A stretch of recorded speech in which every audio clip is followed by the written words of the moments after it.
В Ижинском районе Сыктывкара привели в порядок памятник Болту, который положили на санкции еще в 2016 году. Необычный и даже немного провокационный арт-объект, ответ западным ограничительным мерам, создали местные умельцы и установили на улице Мира напротив стадиона «Бумажник». Первый болт в ответ на санкции мы повесили здесь недалеко, получается, там меньше, точнее в ту сторону, да, меньше, чем квартал. Он провисел у нас буквально там 3 месяца, но потом, судя по всему, люди захотели иметь такой арт-объект у себя дома и, соответственно, его забрали.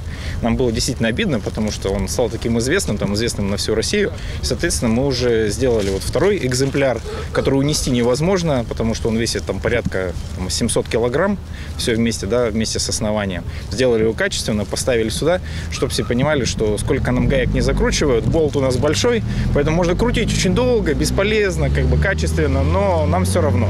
Данную акцию мы провели для того, чтобы показать, что мы кладем санкции кладем болт на все санкции, которые выставляют для России Запад и Соединенные Штаты Америки.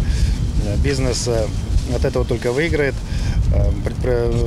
В частности, наш бизнес с оптимизмом смотрит в будущее. Мы готовы увеличивать производственные мощности. Общественники и предприниматели отмечают, что акция по уборке памятника – это возможность показать, что санкции не сломят страну и ее жителей. Наоборот, это стимул для дальнейшего развития бизнеса.